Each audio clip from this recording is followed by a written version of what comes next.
Weilà raga! How's it going, everybody? I hope you are all doing well today. In this video, I'm going to be teaching you guys Italian direct object pronouns. So these are just essentially a different kind of pronoun, and the best way to show you what I'm exactly talking about is just by showing you an example. So let's say I said to you, do you know Tom? So I'm asking you, who? Direct object pronouns usually answer the question or ask the question, who? Or whom, rather, or what. So I'm asking you whom right now. Who is it that you know? Tom. And let's say that you do. You can respond by saying, yes, I know him. Now him is a different kind of pronoun than just he. And when we're talking about the rule of direct object pronouns, the direct object pronoun of him is directly receiving the action of the verb to know. So we're saying, know who? Know him, and him is replacing the name Tom. So that's basically how these work, and I'm just going to be giving you tons of examples showing you how we use these. So let's begin by taking a look at all of the Italian direct object pronouns. We've got me, which is very easy to remember because it means me in English. Then we have ti, which is used for you. Lo is used for him, and it's also used for it, because as you guys may remember from my definite articles and possession video, in Italian, both people and objects have genders. So whenever we're talking about a masculine thing, we're also going to be using lo when we're talking about it. And then we have la, which is just the feminine version of lo, so it means her, and it's also used when we're talking about feminine singular things. Then we've got chi, which is for us. V is for you guys or you all, and now we have the plural forms of lo and la, which are li, which means them, so it's used for them when you're talking about a group of guys, or when you're talking about a group of masculine things. And then we have le, which is used for a group of girls, or when we're talking about a group of feminine things. And also keep in mind that the masculine plural form of most things in Italian is not only used for a group of guys, but it's also used when we're talking about a group of guys and girls collectively. I spoke a lot more about this in my definite articles and possession video, so if you guys would like to check that out, I'll have a link for it down below. So now let's take a look at how we actually use these, and I'm going to begin with me, which means me in English.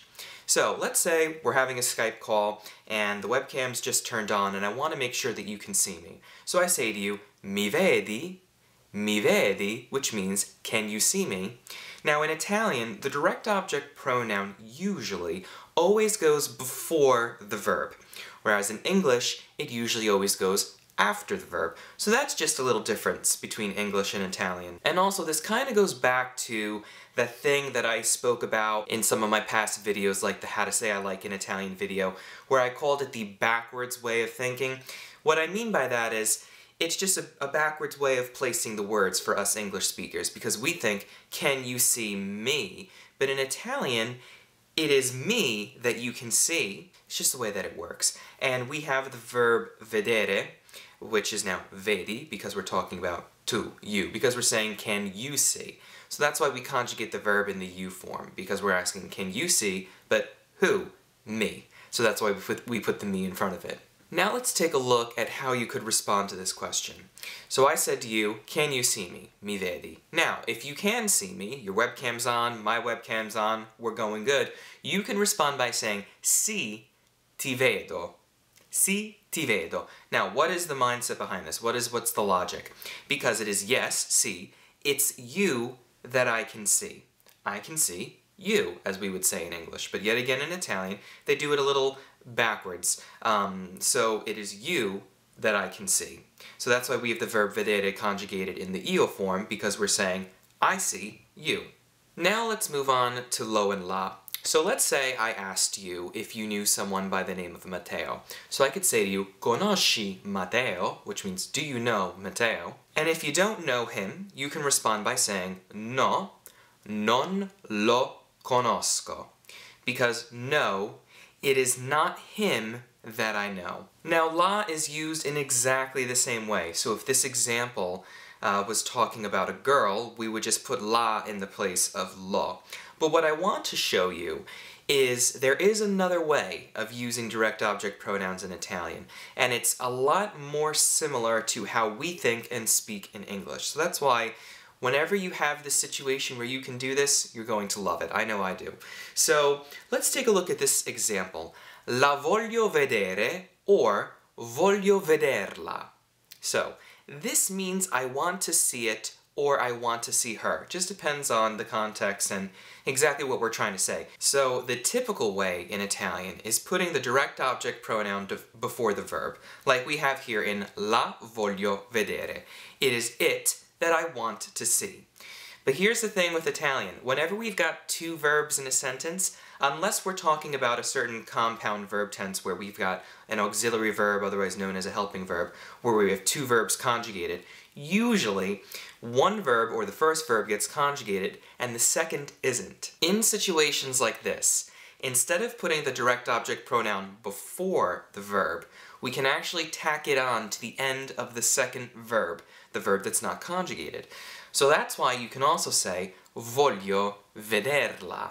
I want to see it. It's exactly the way that we think in English. So it's always really nice when you can speak this way, but only when you've got two verbs, okay? Only when you have that, and when you've got one verb that's conjugated, and when the second isn't. Now let's take a look at ci and vi, which are pretty much really easy to get now that we already saw a couple of examples, because all of these really work in the same way. So I could say, ci vogliono parlare, which means they want to talk to us, because it is us that they want to talk, or to talk to.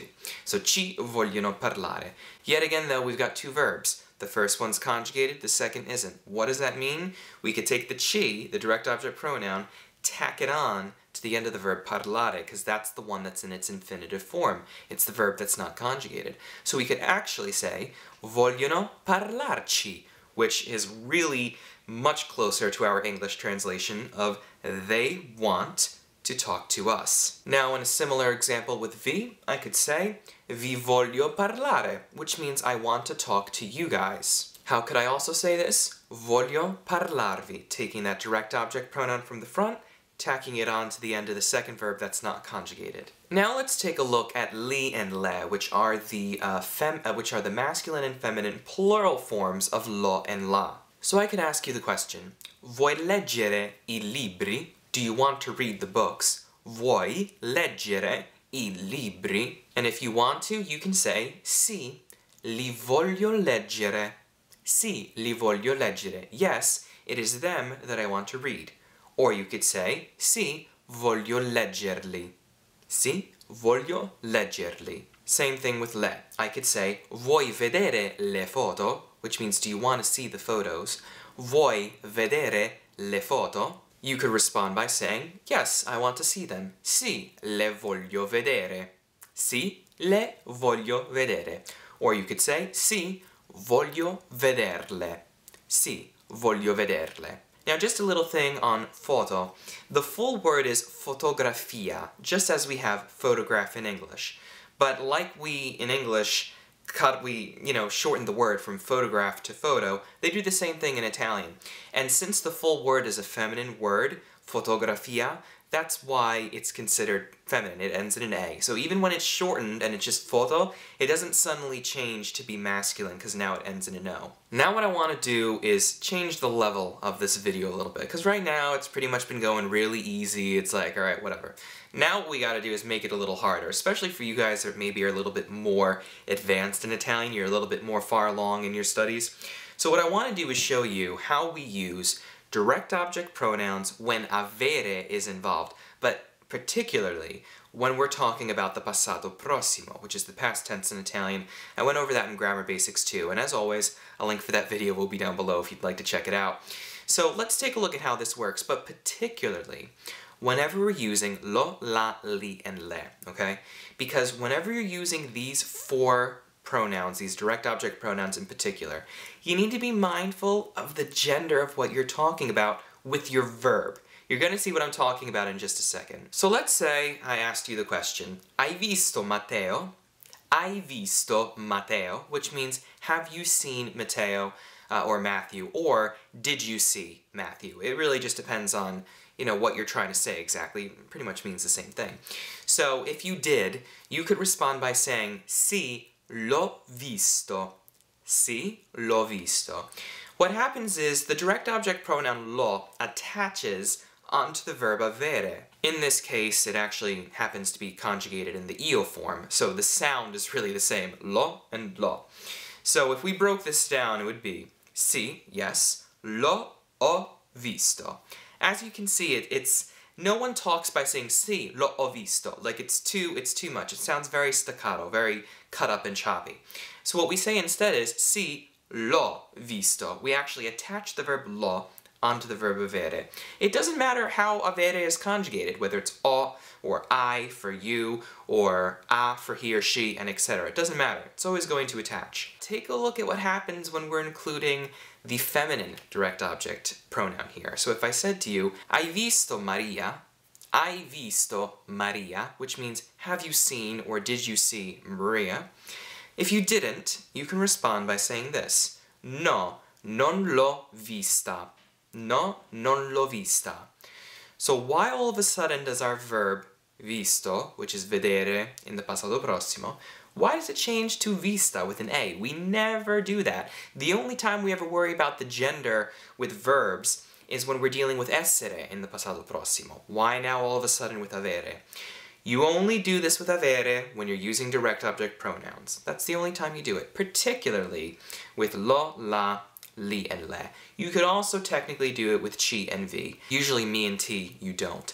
So everything but mi and ti. And yet again, la attaches onto the verb avere. It's pretty much the same idea when you're using li and le. The only difference is that li and le do not attach onto the verb avere. So the only direct object pronouns that attach onto the verb avere are lo and la. That's it.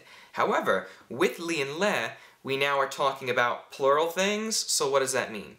The end of our main verb is either going to end in an I for masculine plural things, or an E for feminine plural things. So if I said, li ho visti, this means I've seen them. Li ho visti, it is them that I have seen. Because the verb that was visto is now visti, it has to agree with the gender and also now the number of the things that we're talking about. Now, this is a situation like I had mentioned before, where we've got two verbs, but it's like a compound verb tense because we've got two verbs and both of them are conjugated. None of these verbs are in their infinitive form. Therefore, we cannot attach the definite article onto the end of the second verb. Same thing works with le. If I said, le ho viste, this means I have seen them, but we're talking about feminine things. So maybe I was talking about, the photos. Yes, I've seen them. So if I said, hai visto le foto? Have you seen the photos? Or did you see the photos? You could respond by saying, if you did, sì, le ho viste.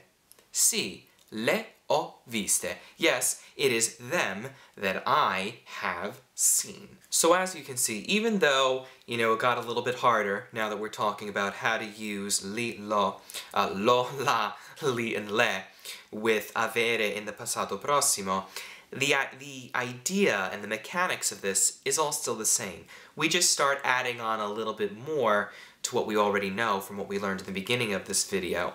Because, it just gets a little harder. We switched up the level a little bit. We're taking it a step further. But if this doesn't make that much sense to you, as with all of this, it just takes time to get used to. So rewatch this video a couple times. I definitely recommend taking your own notes in the way that makes the most sense to you. You can also take a look at the blog post that I was reading off of today.